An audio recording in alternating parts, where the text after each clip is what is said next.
What's up guys, Ben here and welcome to Motivation to Invest. Is the stock market overvalued and are tech stocks about to crash?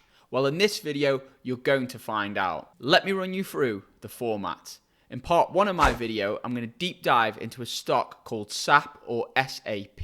This is a German software company which has recently crashed by over 20%. Could this be the sign that other tech stocks are about to crash?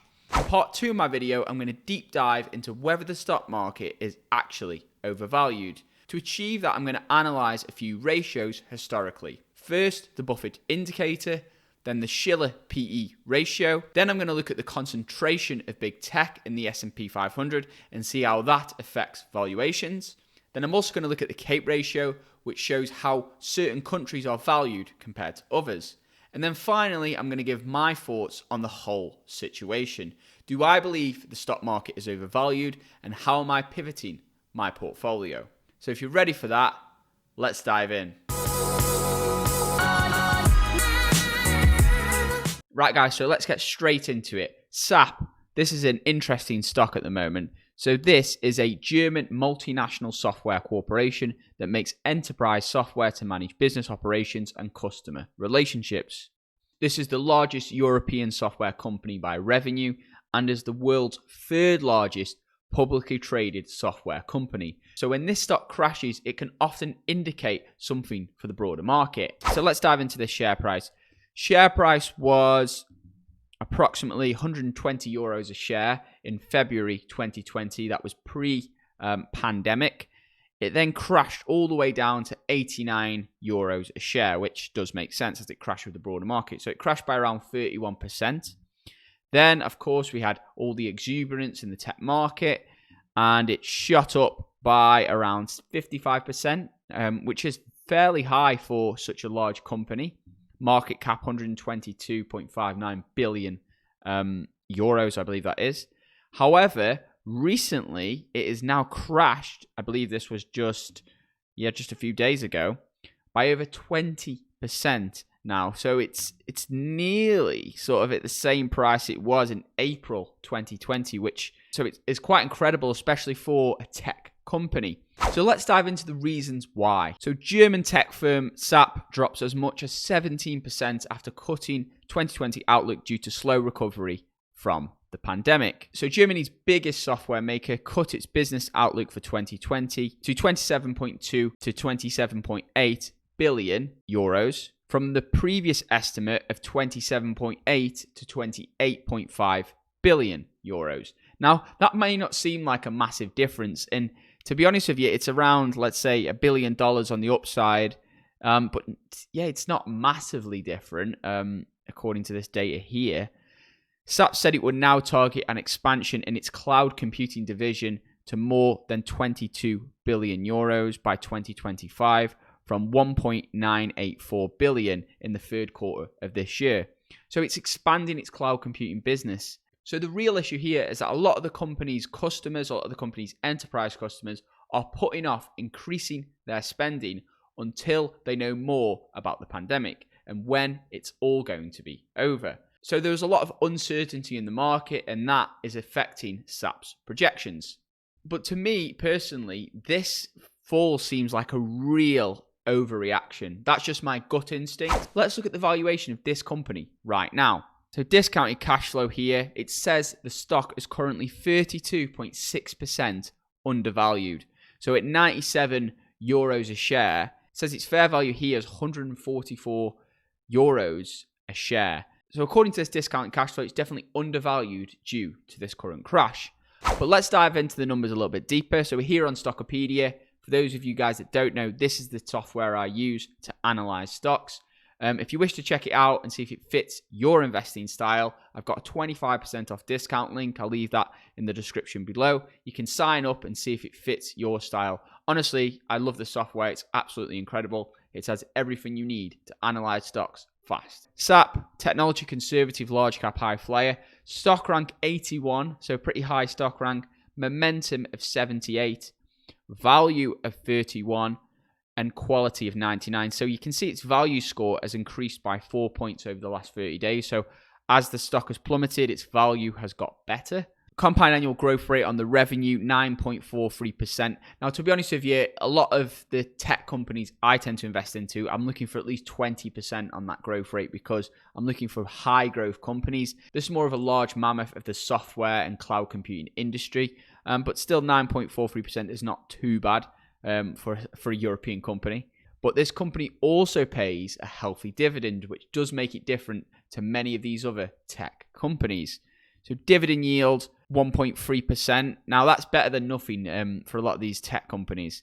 So revenue, 28.2 billion euros is forecast to increase to, and then 2021, 30 billion euros it is forecasted to increase to.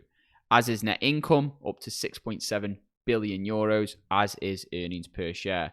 So that's all the right numbers there. Let's look at the details here. I've got a lot of analysts on this stock. Real mixed bag, 4 hold, 18 buy, 9 a strong buy, 3 sell and 1 strong sell. So there is a few sells in there, which is quite interesting.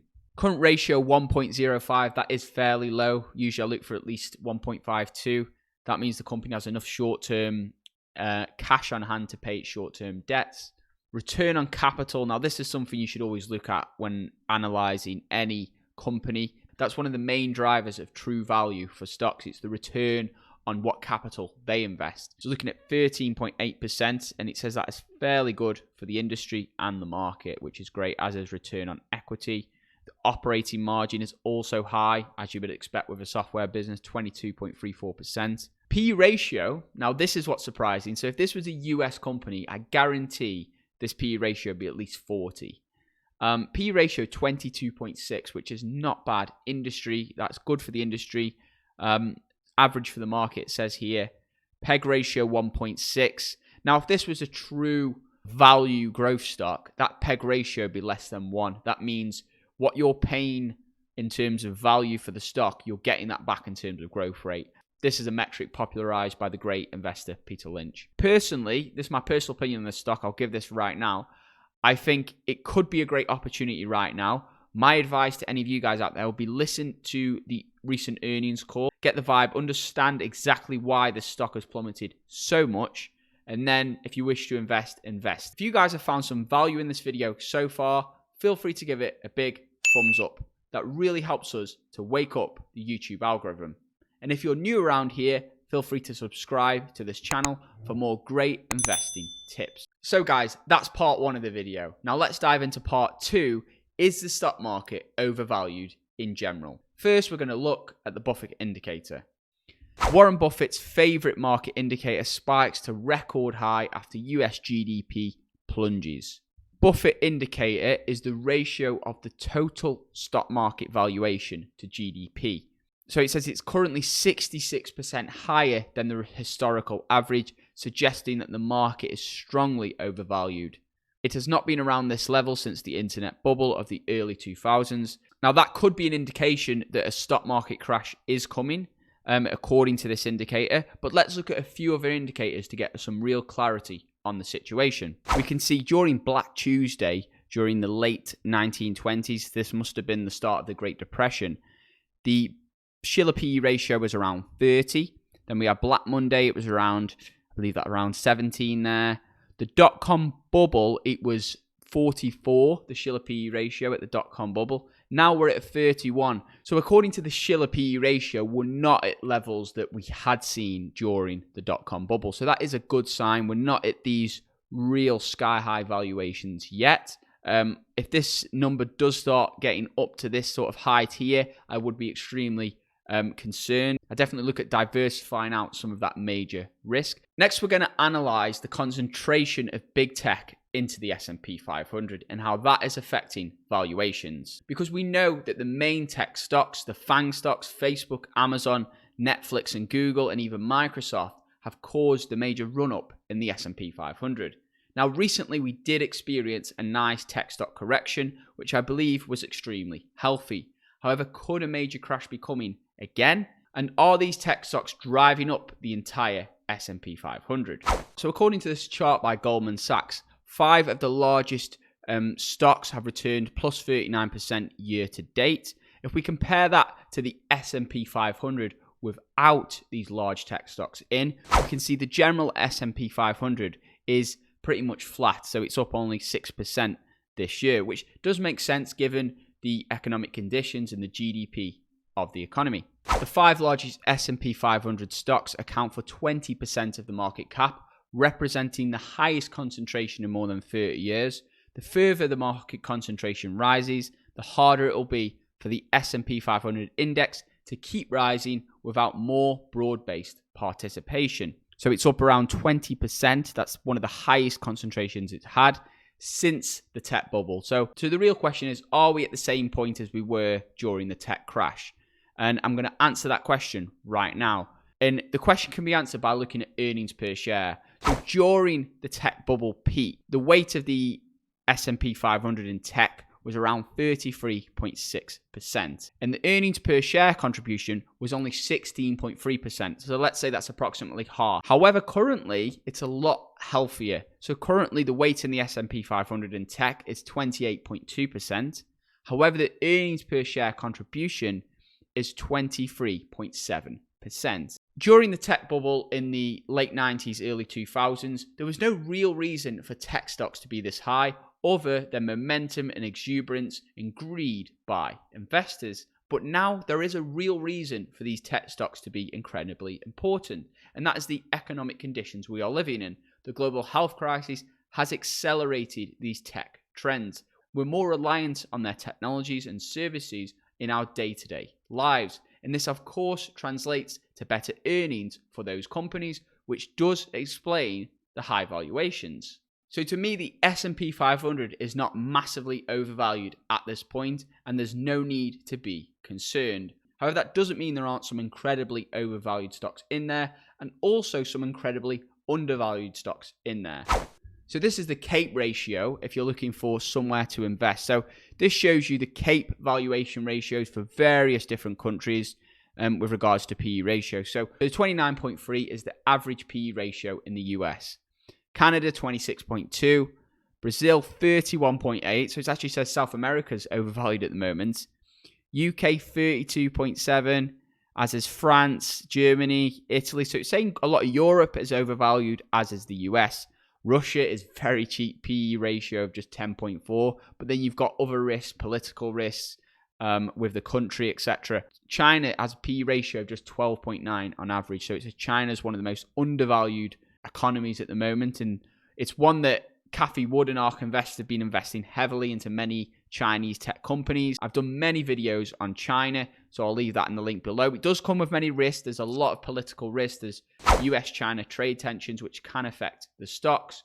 There's also a lot of accounting trickery and financial engineering that many of these Chinese companies do to actually inflate earnings. So that can be a major risk, but there is also a major reward. So we have a growing middle-class population in China and the world's largest population at 1.42 billion people.